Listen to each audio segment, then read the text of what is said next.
Hello students, next हम देखेंगे miscellaneous exercise question number 3 क्या कह रहा है। देखो, a girl walks 4 kilometre towards west. अब इसका मतलब इसने वेस्ट बोला है तो ईस्ट वेस्ट का यूज होने वाला है यहाँ पे। तो बनाओ, ये ईस्ट होता है, ये वेस्ट होता है, ये नॉर्थ होता है, ये साउथ होता है। ये बोल रहा है गर्ल है, मान लो ये अपनी स्टार्टिंग वाली पोजीशन है, ओरिजिन जिसको हम बोलते हैं। 4 किलोमीटर टूवर्ड्स वेस्ट, वेस्ट यहाँ है, तो ये लड़की 4 किलोमीटर यहाँ पे गई। ठीक है भाई। Then she walks 3 kilometre of a direction 30 degree. पहली बात तो इसने 30 डिग्री का 30 डिग्री का इसने डायरेक्शन लिया। ठीक है, इसको छोड़ो, 3 किलोमीटर को पहले डिग्री को देखो।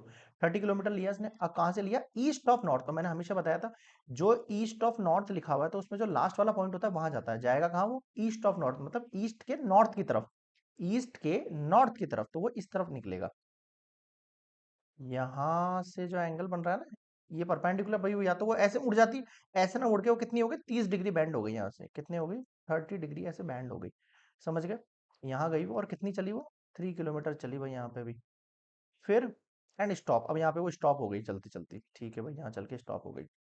डिटरमाइन द, मैं रेड से बताता हूँ बाकी चीज। Determine the girls displacement from initial point and the departure. अब देखो, इनिशियल पॉइंट ये है उसका, और डिपार्चर पॉइंट ये है उसका, डिपार्चर पॉइंट।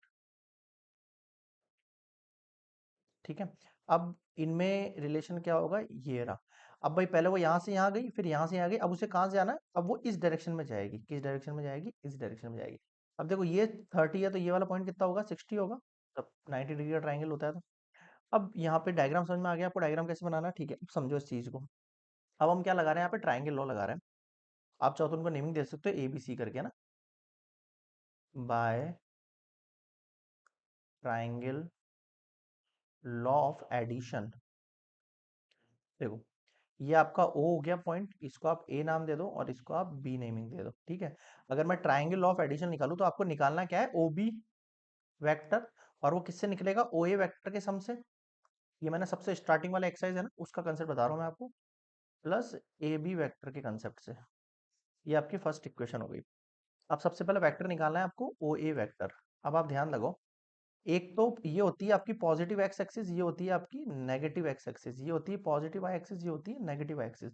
अगर वो नेगेटिव में जा रहा है, कहाँ जा रहा है? नेगेटिव में, तो एक्स एक्सिस पे आई होता है, वाई एक्सिस पे जे होता है, और जेड एक्सिस पे के होता है। पता है ना आपको? ठीक है, अगर वो यहाँ जा रहा है इस तरफ, तो ये नेगेटिव आई एक्सिस, नेगेटिव आई कैप का डायरेक्शन है। ठीक है सर, तो मैं यहाँ पे माइनस का 4i लिख सकता हूँ क्या?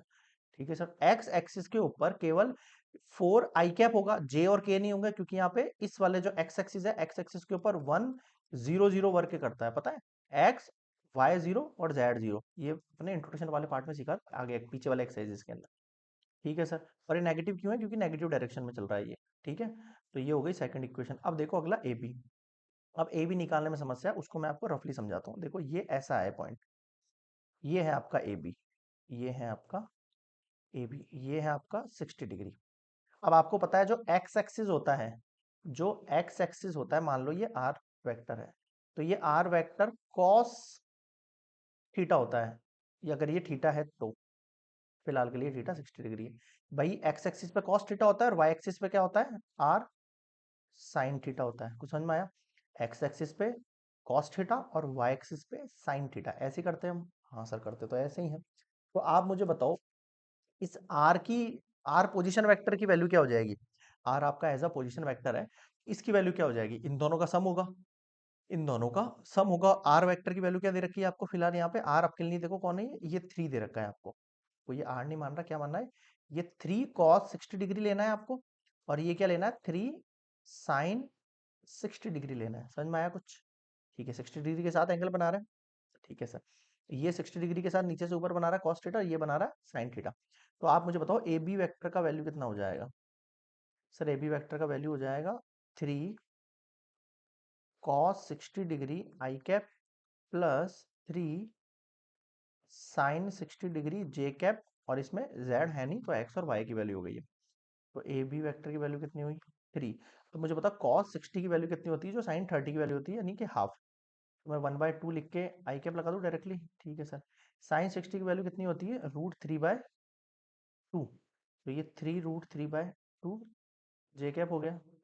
ठीक है सर, ये आपकी हो गई थर्ड इक्वेशन। अब आप इसको सेकंड और थर्ड इक्वेशन को फर्स्ट में पुट कर दो। क्या करो? Put equation 2 and 3 in equation 1 वाली इक्वेशन देखो, O B vector equals to O A की जगह वैल्यू पुट करो -4 i cap, plus A B की जगह वैल्यू पुट करो 3/2 i cap, plus 3√3/2 j cap, bracket बाद इन दोनों को ऐड करो। केवल ये दोनों ही ऐड होंगे ना, अगर अगर मैं 4 i कैप और 3/2 i कैप ऐड होंगे, क्या होंगे, प्लस माइनस माइनस होता है, एलसीएम लेंगे, 4 2 कितना हो जाएगा, -8, -8 में से 3 गया तो कितना बचेगा, -8 में से 3 गया तो -5 i कैप, अपॉन में कितना रह जाएगा 2, और ये 3√3 अपॉन में 2 j कैप, के है नहीं इसके ना। अब मुझे बताओ इसमें क्या दिक्कत आ रही है आपको। ये आपका determine the girls displacement from initial, ये उसका डिस्प्लेसमेंट है ओ बी वेक्टर। आया कुछ समझ में? ये हो गया क्वेश्चन नंबर 3 कंप्लीट। ठीक है, एक दो बार इसको वापस रिवाइज करके देखना, थोड़ा सा कंसेप्चुअल है, आपको समझना पड़ेगा चीजों को, तब आपको क्लियर होंगे क्वेश्चन। क्लियर है? नेक्स्ट हम देखेंगे नेक्स्ट स्लाइड में।